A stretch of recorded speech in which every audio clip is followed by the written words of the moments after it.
In this video, we'll discuss what vertical forehead lines indicate regarding how you digest and transform thoughts, ideas, and feelings. Enjoy. Welcome back, everyone. For today's face reading tutorial, we're going to talk about a very specific wrinkle that shows up on the forehead. And in the context of my lineage, these are called transformation lines. So the lines I'm speaking about, these wrinkles that show up, are usually vertical on the forehead with a slight angle sometimes. And sometimes you'll see multiple of these.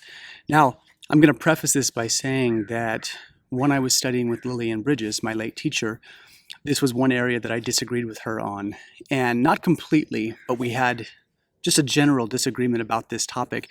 And when I would talk to her about it, she was very receptive to hearing a different viewpoint. I'm not sure she totally agreed with what I said, but I'm going to give you the two sides because I think there was some common ground in terms of how she saw it and then what I was seeing in real time. And that's the thing you have to remember about face reading or with studying any lineage, whether it be martial arts, whether it be an artistic style like painting or something like face reading. These are arts. And artists and that creative expression and that intuitive spectrum, people are going to see things slightly differently sometimes. So if you study with a great painter, you might pick up some of their style, but you're not going to paint just like them. So I'm not going to see it just like Lillian. But that being said, I'm going to talk about both sides.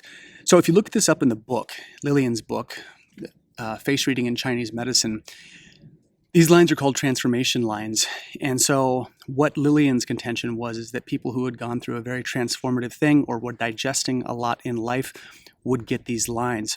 And so they would show up. And so one of the things that I countered with, that I said to her was, I was getting these wrinkles also. And I was getting them on my left and right side for a period of time. And then I started to notice that I'm a side sleeper. And when I would sleep, my forehead wrinkles from the pillow would basically compress and create wrinkles there. And the moment I moved my pillow down to my cheek and sort of tucked my skin back and kept the pillow off of my face to where I was being buried and creating that wrinkle, those wrinkles went away within a couple weeks. So what I brought up to her was, I don't think that transformation explicitly, when we're going through it, is what creates these. However, there are some parameters within Chinese medicine about side sleeping, and that's what I'm going to talk about. So we have to think loosely. On the right side of the rib cage is the liver, okay, and the stomach sits more on the left side. It's not hard left, but it's more central and to the left. And so what Chinese medicine says is that when we sleep at night and we are digesting our nutrients, we are digesting our thoughts and our emotions, and then our mind goes into dream time. When we sleep on the right side, we pull the blood towards the liver, which is responsible for the free flow of emotion, how we dream into life. And so what they say is collectively, if you are sleeping more on your right side, that's the energetic parameter that you are dealing with more of. You're dealing more with the wood element, that liver energy, free flow of emotion, the dreams, again, that we pursue in life, processing anger, frustration, rage. All of those things happen when we sleep on the right side. Now, when we go to the left side and we're sleeping and the blood pools more towards the stomach as we sleep on our left side, then we're looking at the stomach metrics. So we're looking at working on digestion. So if we are having stomach duress and we are having digestive issues, a lot of times the start of that process happens in the stomach and then moves to the small intestines. And so when we instinctively sleep on the left side, we're pulling more blood to that side of the body.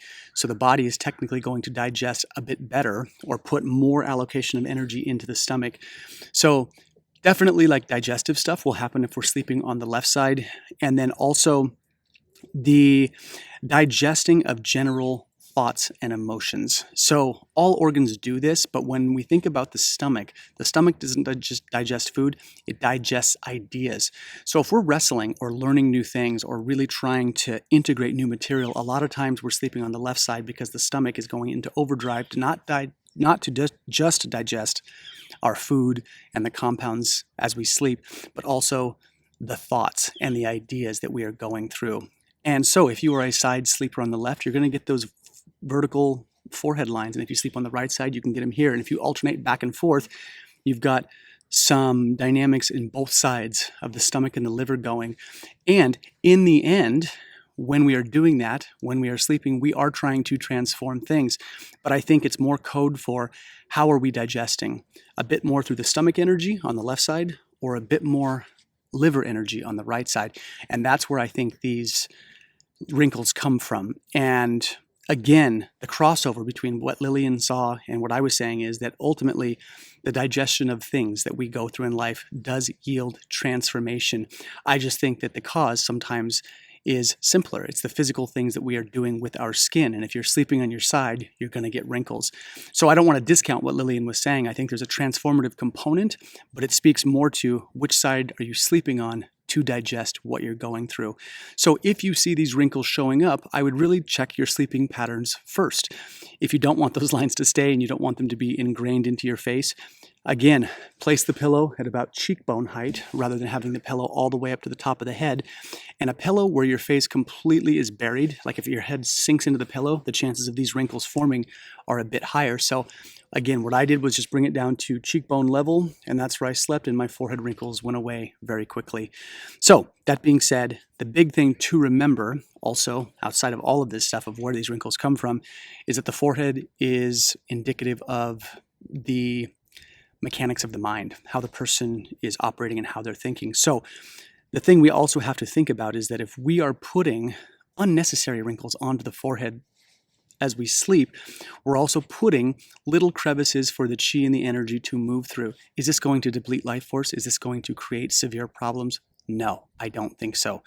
But the thinking is you want your wrinkles to be showing up through the animation of your face, the expressions that we yield through feeling emotion. That's more of where wrinkles should naturally form, and you can minimize it by just swapping out your sleeping pattern and not going down this road.